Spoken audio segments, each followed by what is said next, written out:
Hey everybody, how's it going? Aaron Rift here from NoDQ.com. Welcome to WCW Wednesday. Every Wednesday I look back at the greatest moments in WCW history and talk about various topics. Today I'm going to take a look at some of the funniest moments in WCW. Now I know just hearing me talk isn't good enough. You actually want to see the footage. So what I'm going to do is in the YouTube description box, I will have a link to every segment that I talk about today. Let's start off with Chris Jericho. Chris Jericho had a lot of funny moments in WCW. This was a guy that was trying to break out of the pack and get noticed by upper management. And it didn't really work in WCW, but certainly the stuff that Chris Jericho did attracted the attention of WWE. The segment that Jericho is perhaps best known for is when he did the 1004 holds segment, where he came out, he had this huge roll of paper, and Dean Malenko was the man of 1001 holds, so Chris Jericho had to one-up him, and he had 1004 holds. And he started listing off the holds. He started off with the armbar, and then it cut to commercial break. When it came back, he was still in the ring listing off the holds. So Chris Jericho is just being a great heel here and being very entertaining.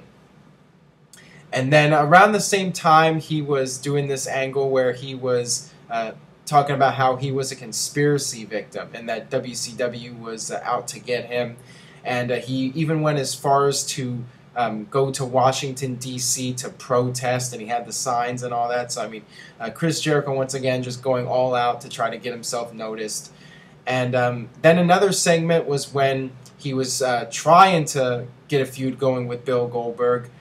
He kept calling him Greenberg, and at the Fall Brawl pay-per-view, he brought out this Goldberg look-alike, a very skinny version of Goldberg, and Jericho made him tap out with the Lion Tamer. And the funny thing about this, too, is that this was before WWE started doing the Gilbert parody. So, I mean, Jericho was doing it first. Jericho invented it, after all. And so, yeah, Chris Jericho had a lot of classic moments. All right, moving on from Chris Jericho. Some of the funniest moments in wrestling history, not just WCW, but wrestling in general, is when you have a wrestler coming out and doing a parody of the person he is feuding with, and making a mockery of them. The first one that I can recall, going way back to 1989, is when you had Terry Funk feuding with Ric Flair. Terry Funk brought out this imposter Ric Flair, this skinny guy with a wig. His name was Rick with a K and Flair with an E. That's how it was shown on the screen. And he did this pathetic woo, and you had Terry Funk just mocking him, and he had the fake Ric Flair turn around, and there was a huge yellow streak down his back. So this was just Terry Funk being an absolute great heel, and he was definitely an innovator for his time in more ways than one. Not just the hardcore wrestling, but just doing various things to be an awesome heel. And a few years later, Ric Flair would once again be the subject of spoof. You had Steve Austin and Brian Pillman with the Flair for the Old segment. Not Flair for the Gold, but Flair for the Old. And, this was a breakthrough performance for Steve Austin and Brian Pillman because they showed the world that not only were they great wrestlers, but they could be great entertainers as well. And then a few years later, you had the NWO's Four Horsemen parody.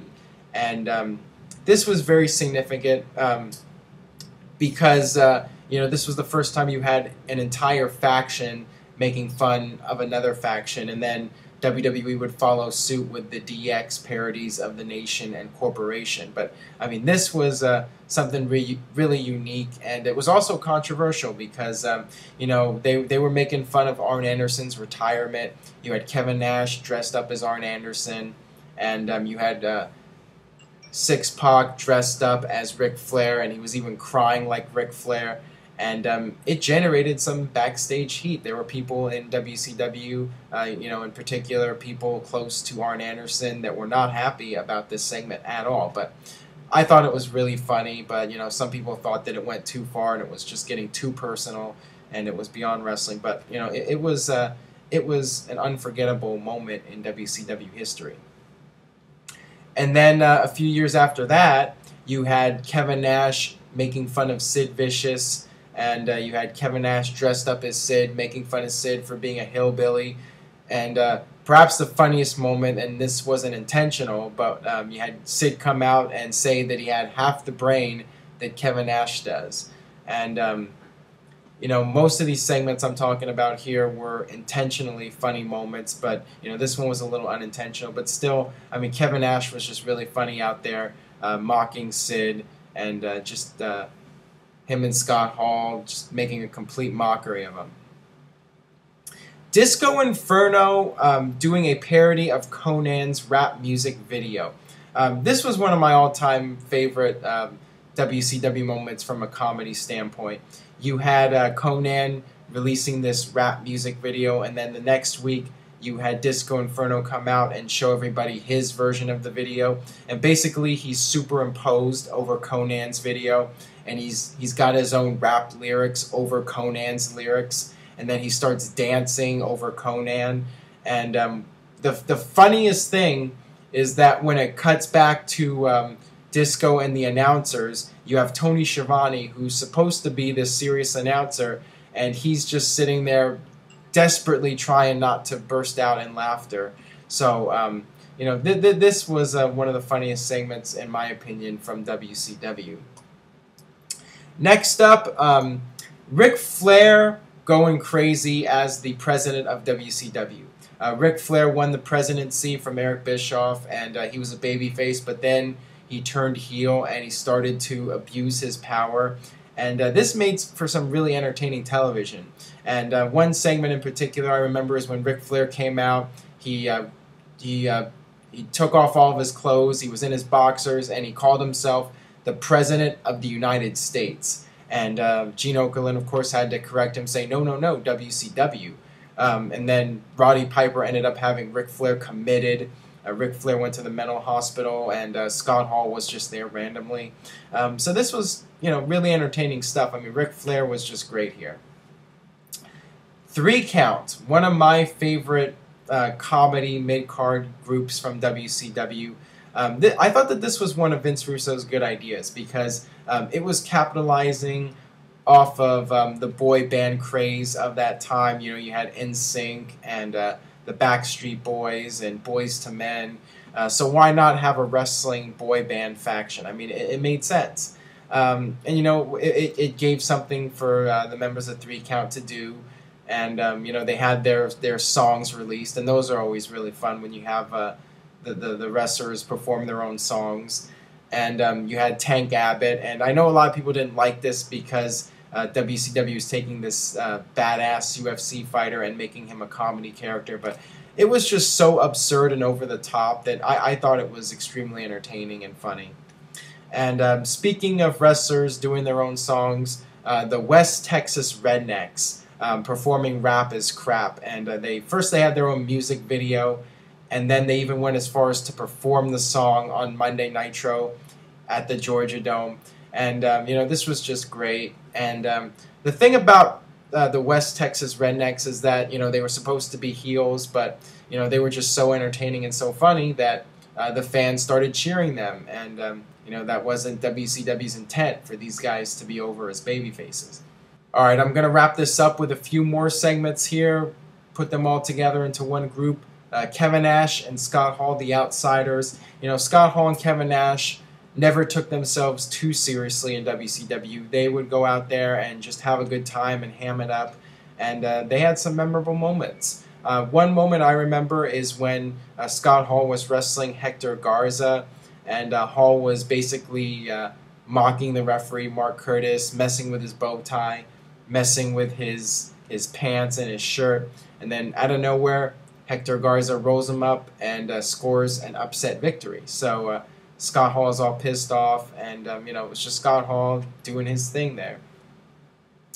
And then Scott Hall throws up on Eric Bischoff. This was an angle that was supposed to be serious, where Scott Hall was getting drunk and showing up in no condition to perform, but you couldn't help but laugh when he throws up on Eric Bischoff and kind of into the crowd a little bit too. So, I mean, it was just funny. Anytime something happens to Eric Bischoff, you can't help but laugh.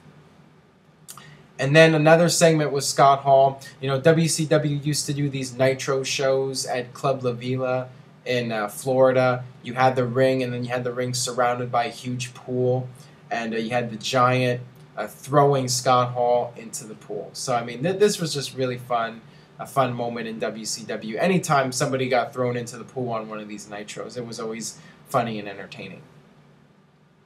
And then Kevin Nash and his feud with Randy Savage in 1999. There were some funny segments here. One of them was when Randy Savage was in a limousine with his entourage, and then Kevin Nash had this big sewer truck, and he literally took the hose of sewer and just sprayed Savage and the girls in the limousine. And then the next week on Nitro, you had Kevin Nash bring out a bucket, and then Randy Savage came out wearing a pink fur coat. How ridiculous is that? And then Kevin Nash also had a bag, and out of the bag came this woman, and she grabbed the bucket and she dumped this crap on Randy Savage. So, you know, just more funny segments where Kevin Nash was making a mockery out of Randy Savage. And then finally, the last segment I want to talk about is when the Outsiders had a match on Nitro against porn stars. And obviously, you could tell that this was Vince Russo's idea. And once again, I think it was one of his good ideas. I think it allowed Hall and Nash to go out there and just be funny and you know, have a good time. And the fans in the crowd really enjoyed the segment. You had this one woman with these huge breasts. I mean, like basketball size, and Bobby Heenan even said that the Phoenix Suns were going to complain the next day about missing basketballs. And you know, Heenan was just coming out with all these funny lines. You know, it was the 3 porn stars against the Outsiders, so Bobby Heenan said it was a handicap match, 6-on-2. And you know, just really funny stuff, and it was a break from the usual, you know, serious wrestling that we had every Monday night. So that'll do it for my list of some of the funniest moments in WCW. Obviously, there's a lot of funny moments, many of them being unintentional, but these are some of my favorite moments that, for the most part, were intended to actually be funny. So let me know what you think. Leave a comment, youtube.com/NoDQCAW. Let me know some of your favorite moments, and stay tuned to NoDQ.com for the very latest in WWE and TNA. Thanks for watching.